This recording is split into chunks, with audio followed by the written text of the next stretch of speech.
Saya juga terus dulu sih. Kamu pakai UKM. Kamu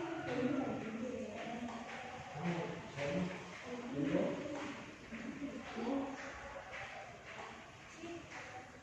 Kalau bukan C.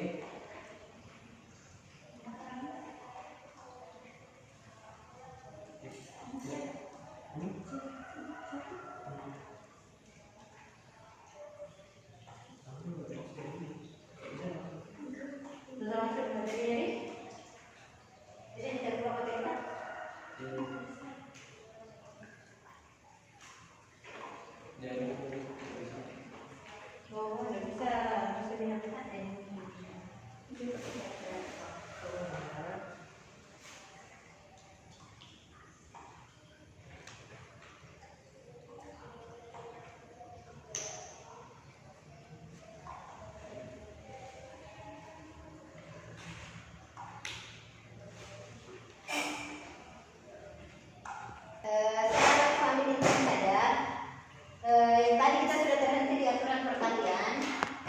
Aturan perkalian itu kita lakukan ketika ada beberapa tempat yang akan diisi, ada beberapa fungsi yang berbeda, sementara yang akan dipilih itu bisa masuk ke semuanya. Jadi misalkan tadi contoh akan memilih 3 pengurus OSIS dan 8 orang siswa, 8 kandidat ya. Jadi 3 yang mau dipilih. 8 orang ini dia tidak dipilih bilang misalkan cuma laki-laki yang boleh jadi ketua. Nah, tidak ada pilihan seperti itu. Kalau tidak ada persyaratan seperti itu, artinya 8 orang ini dianggap homogen, bisa semua sama, semua kapasitas dan sebagainya, maka bisa langsung diisi. Ketua misalkan bisa untuk semuanya 8 orang. Hanya saja ketika kita sudah pilih 1 orang yang terlibat ketua, otomatis di sini tidak boleh 8 orang ya. Kan sudah ada yang jadi ketua 1. Nah, itu alasannya di sini 7. Setelah kita ambil 1 di sini harus berkurang jadi 6. Ada demikian kalau ternyata ada banyak tempat ke sana yang akan diisi.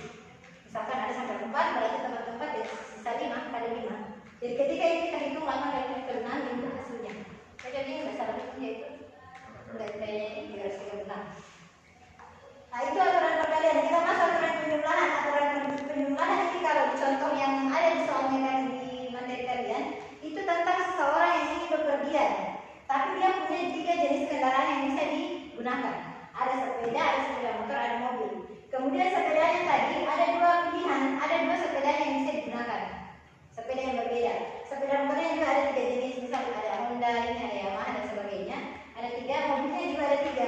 Karena ini mungkin timbul pertanyaan kenapa ini tidak dikali jadinya jumlah. Ada mungkin muncul pertanyaan kenapa dijumlah tidak dikali. Ada yang punya jawaban? Karena perbedaan jenis. Perbedaan jenis ini juga berbeda loh. Ada ketua, ada sekretaris, ada bendahara. Intinya di sini tidak mungkin kalau dia sudah pakai sepeda, dia tidak bisa pakai sepeda motor setelahnya. Jadi dia tidak berurutan. Dia terpisah-pisah. Kalau sudah sepeda ya ini yang dua otomatis tidak.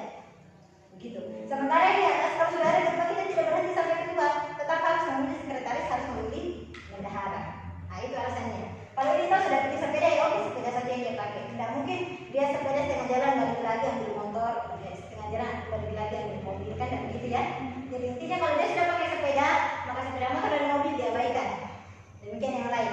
Dia pakai sepeda motor, sepeda dan mobil diabaikan, pakai mobil ya 2 ini diabaikan. Nah, itu alasannya dia dijumlahkan, dia tidak dikalikan. Karena ini kalau kita pasang dia secara panah, kalau saya misalkan orang pertama ya, anggaplah ada ABCDE, ada orang A sampai H ya, kalau 8 orang, anggaplah ada A, kalau A tertinggi A ini akan ada 7, ya akan ada 7 ke sini ke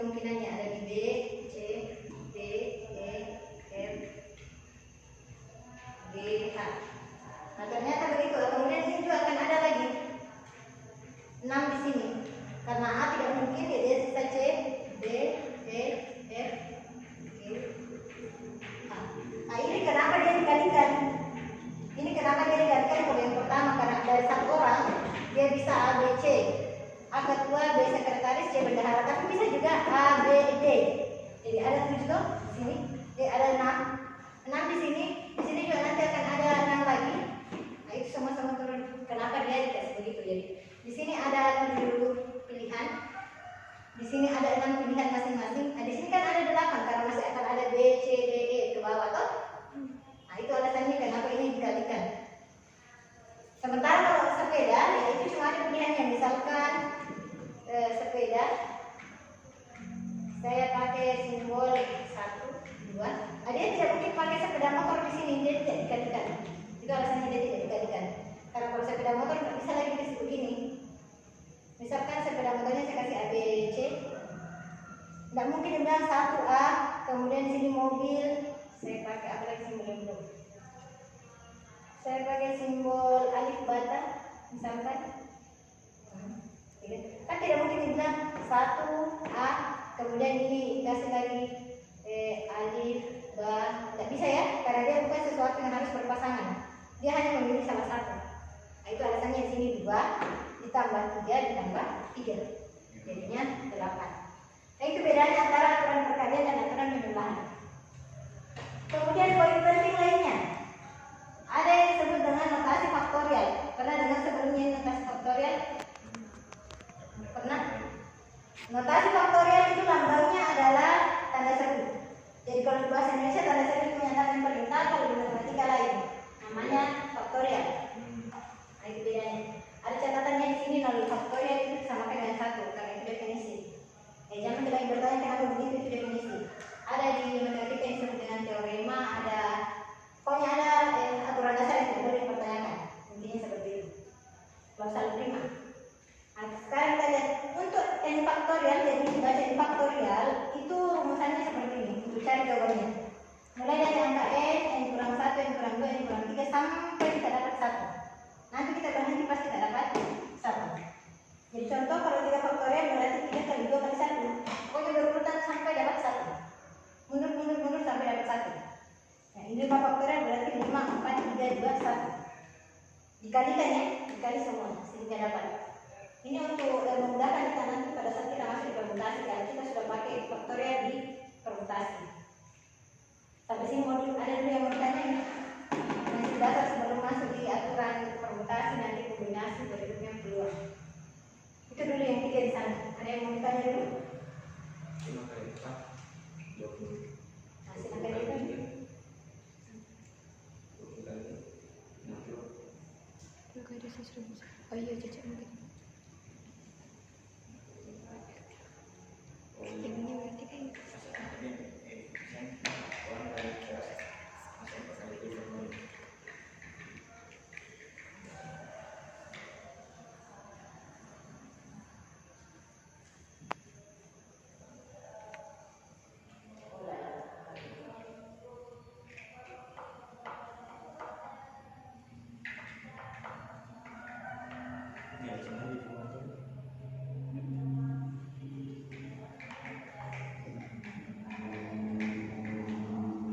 Tidak ada pertanyaan di situ?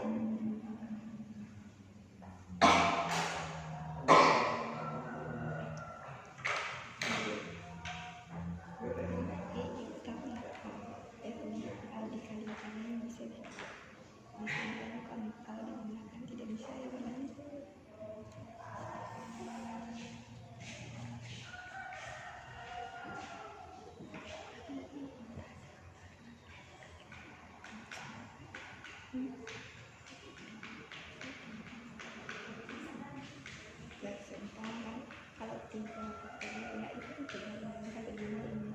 Kalau 1 dia 10 dan sama.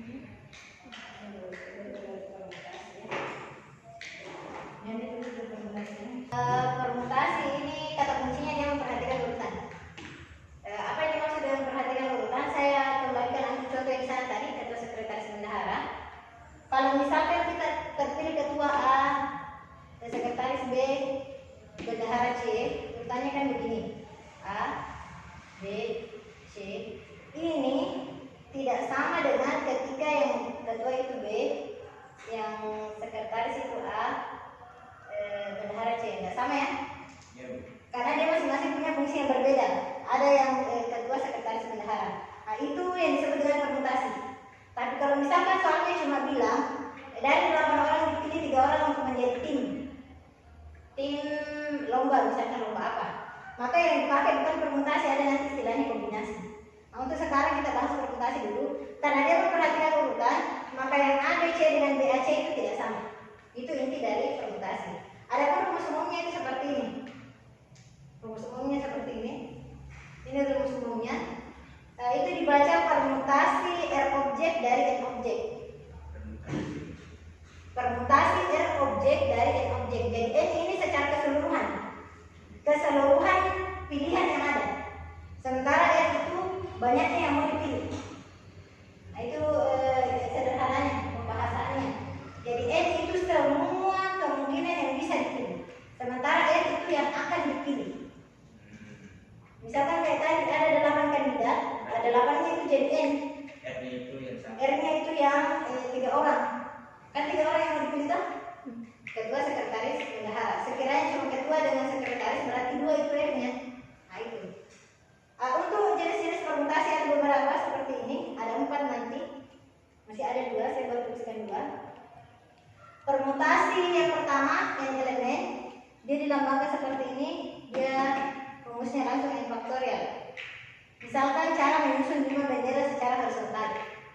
Jadi ada 5 bendera yang mau disusun. Kalau saya tuliskan bendera itu bendera negara, berarti misalkan saya ambil negara 5 negara yang berbeda.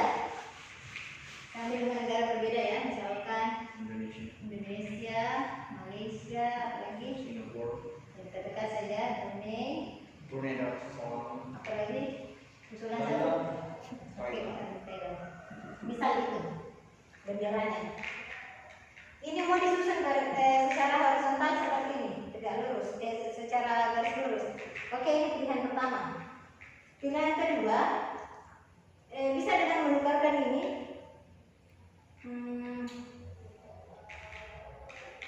Ini pilihan pertama, kemungkinan pertama ya, Indonesia di bagian pinggir. Nah, ini kemungkinannya ada 4. Kemudian dari sini, misalkan Malaysia, Singapura, Brunei dengan Thailand.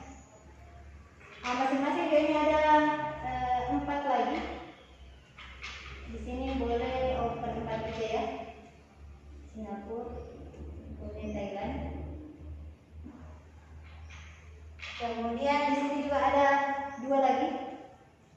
Ada Brunei, Thailand. Ini sisa 1, Thailand saja.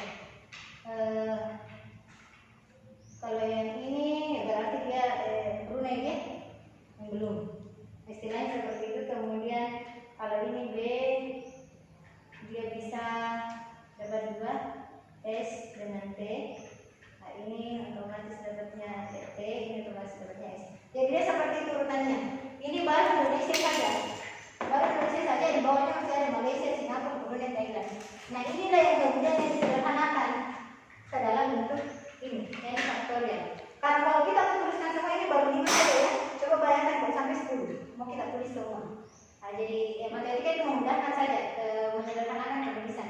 Jadi kalau mau dihitung ini ada 4, di sini ada 3, di sini ada 2, di sini ada 1 dari 5. Di sini kan ada 5 ya. Ke bawah ada 5 pilihannya. Masih ada Malaysia, Singapura, Brunei, Thailand. Di sini ada 5 ya. Ada 5 kali. Di sini ada 4 masing-masing. Dikali, di sini ada 3. Di sini ada 2. Yang terakhir 1.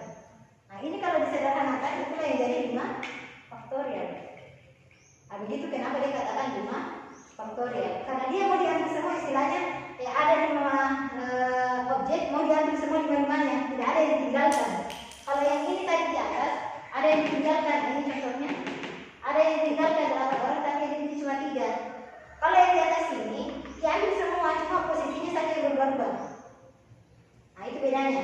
Bisa paham sampai 2 jenis permutasi ini? Bisa? Nah sekarang kita lihat permutasi yang ketiga.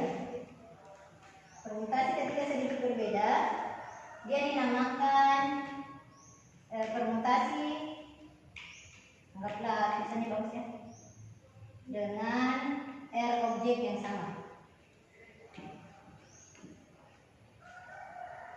Rumusnya ini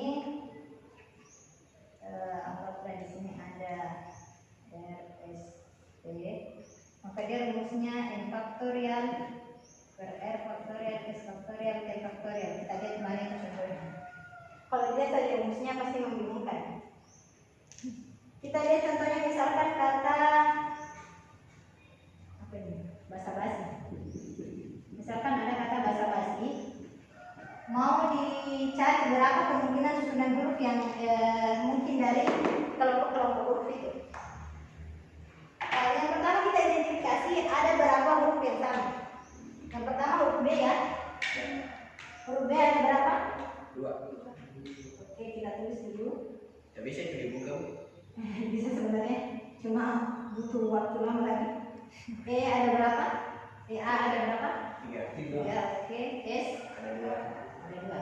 Iya, Nah, satu. ini yang kita perhatikan. Yang satu jangan perhatikan karena dia kalau ditambahkan satu faktorial itu tidak mempengaruhi. Sekarang ada berapa semua huruf?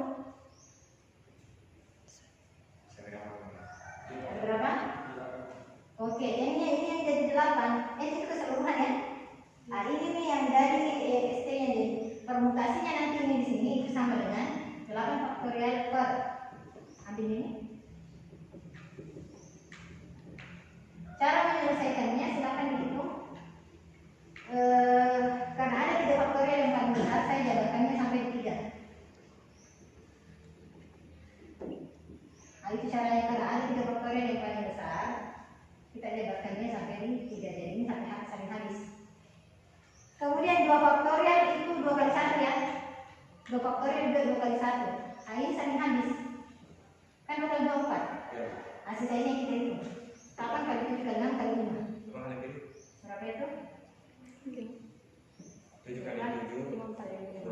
5. Berapa? 54. 54 kali 6. Jadi bisa dengan 80? Gak tahu. Iya 54. 54 kalian. Cocok nih open.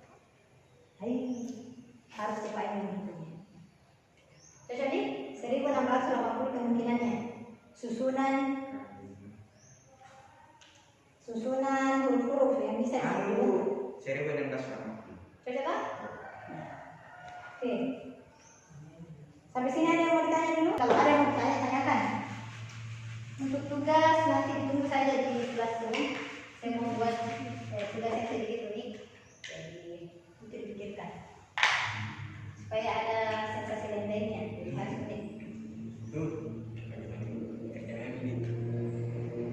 Permutasi siklis. Nah ini siklis. Kalau siklis itu dia dari kata sekarang sebenarnya siklus dia tidak ada perhentinya yang siklus. Ini langsung saja seperti ini. N kurang 1 faktorial. Rumusnya ini. Jadi misalkan kalau ada seseorang diundang makan malam, ada satu kursi yang disusun pada minggat. Ditanya ada berapa kemungkinan duduknya itu 10 orang itu. Berarti langsung saya seperti ini. Permutasi siklis sama dari 10 kurang 1 faktorial. Itu saja 9 faktorial dicari ini berapa hasilnya ini? Berapa itu? Kan tadi sudah dapat ada modal 5 faktorial 120.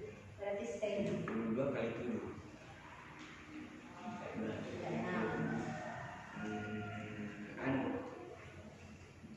Berapa? Kita nih. Ah.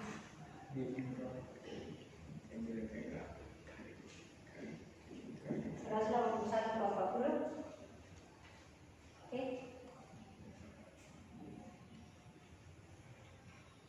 Cocok enggak?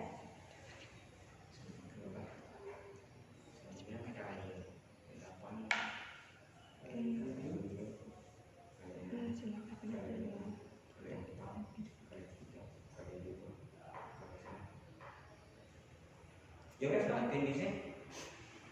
Berarti saya berapa? Ya coba kalian tulis. Oh, salah saya memang di sini kalian pada ada 72 di. Berarti ini harusnya saya kali 2 lagi. 882 16 136 2880 di. Iya, 3 sama. 362 toh? 36288 kosong. Enggak. Iya, nol.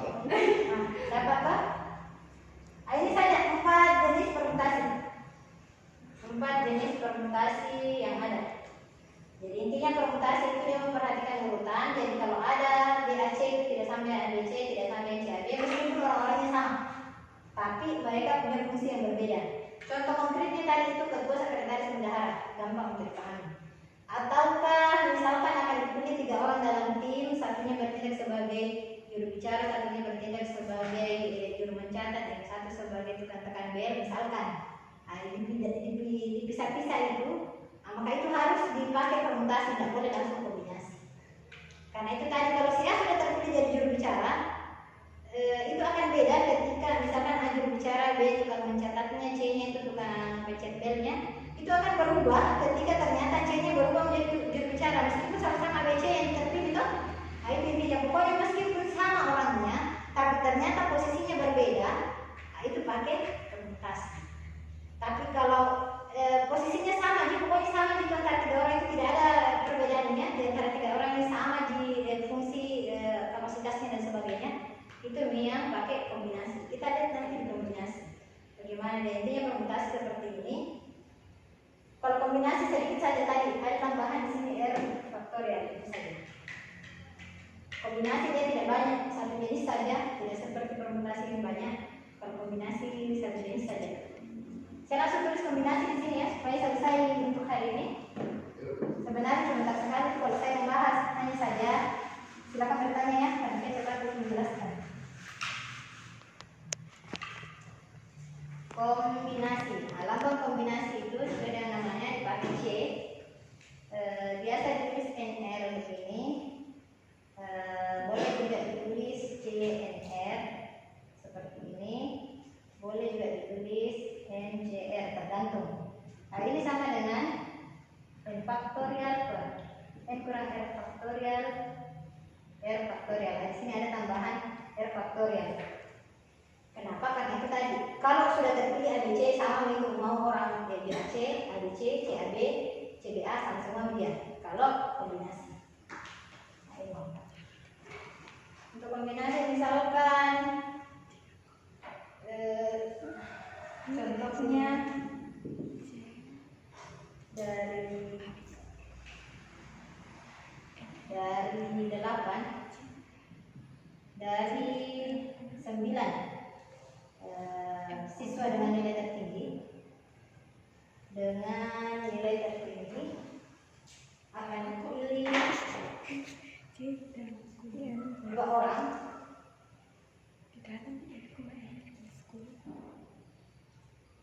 siswa dengan nilai tertinggi, dipilih 2 orang mengikuti lomba siswa teladan tingkat kabupaten, anggaplah seperti itu. Di sini kan tidak dijelaskan 2 orang ini apakah fungsinya sama atau berbeda, apakah ada yang jadi ketua dan satunya jadi anggota, kan tidak dijelaskan. Intinya cuma dipilih 2 orang. Nah, di sinilah kita pakai kombinasi. Penyelesaiannya untuk ini, misalnya pertanyaannya berapa banyak cara, selalu berapa banyak cara atau berapa kemungkinan untuk memilih siswa tersebut. Nah, misalkan seperti itu. Nah, kita langsung pakai kombinasi. Kombinasi 9 diambil 2. Nah, masuklah dia 9 faktorial per 9 kurang 2 faktorial 2 faktorial. Nah, sini pakai 9 kali 8 kali 7 faktorial. Sampai 7 faktorial saja, karena kita di bawah dapat 7 faktorial, bisa langsung habis. Ini 9 kali 8 dibagi 2 faktorial dapat 36 ya. Kan 2 faktorial nilainya 2. 8 bagi 2 4 kali 9 36. Berarti ada 36 cara untuk pilih 2 orang siswa ini. Paham sampai? Kenapa sampai pilih itu? Karena di bawah kita dapat 7. 9 kurang 2 7 faktorial. Pokoknya yang paling besar di bawah itu yang dipilih. Daripada kita jabarkan sampai di 2 faktorial baru ternyata ada di 7 faktorial. Kan supaya langsung habis kan? Ya. Kalau sudah sampai di faktorial langsung habis, aslinya ini.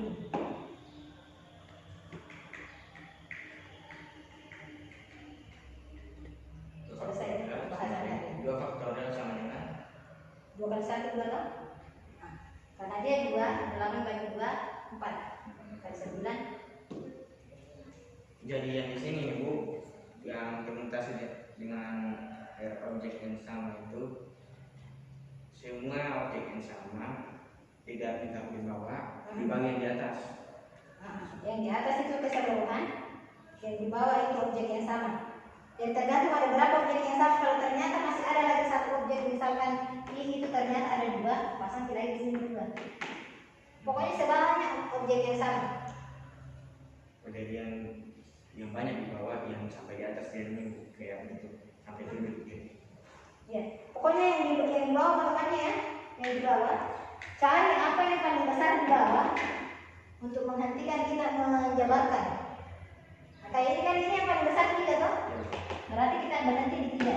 Nah, yang selebihnya ini yang kita kolaborasikan di sini 2, di sini 2. Pasang dengan 4. Oh, berarti sisa ini. Pokoknya sederhanakan sesederhana mungkin, karena kalau mau hitung semua itu 8 faktorial. Kalau kita bagi lagi hasil kali bawah, kan sudah kerja berulang kali. Kalau disederhanakan memang jauh lebih memudahkan. Jadi untuk permutasi kombinasi bedanya masalah memperhatikan urutan dan tidak. Perbedaan rumus cuma ada di sini. Kalau kombinasi ada tambahan R faktorial di akhir, permutasi tidak. Itu saja. Itu saja intinya. Permutasi ada beberapa jenis, 4. Kalau kombinasi tidak desimal secara umum saja seperti ini. Tinggal variasi soalnya nanti. Kalau kalian pernah baca-baca soalnya, ada yang misalkan satu kantong terdiri dari ada yang biru 5, kuning 2, hitam 10, akan dipilih 2 secara acak. Ada berapa banyak cara mengambil agar keduanya itu berwarna hitam misalkan. Nah, itu contoh soalnya. Banyak contoh soal yang bisa kita lihat nanti. Jadi saya hari ini cuma bahas materinya saja, konsepnya. Contoh soalnya nanti silahkan cari sendiri. Ada sebenarnya beberapa di yang saya bagi tadi, cuma sedikit. Nanti kita bahas lebih banyak lagi contoh soalnya. Jadi kalau kalian dapat contoh soal, sudah dapat penyelesaiannya, tidak paham boleh ditanya. Karena sebenarnya kita sekarang itu lebih enak, bisa kita lihat penyelesaian lewat Google. Beda dengan anak sekolah dulu itu nanti via buku, itu pun buku terbatas sekali di perpustakaan. Sehingga memang pembelajaran dulu itu kita tergantung gurunya. Kalau gurunya sudah tidak jelaskan, kita tidak tahu. Kalau gurunya sudah tidak jabarkan kalau ada sekian jenis, kita tidak tahu itu, karena tidak tahu mencari di mana toh. Kalau sekarang kan banyak. Cuma itu yang saya sesalkan sekarang. Banyak siswa yang sudah dapat jawabannya mencukupkan diri sampai di situ. Padahal harusnya ketika kita tahu jawabannya, tapi kita tidak tahu alasannya kenapa begitu, oke lah kita paham.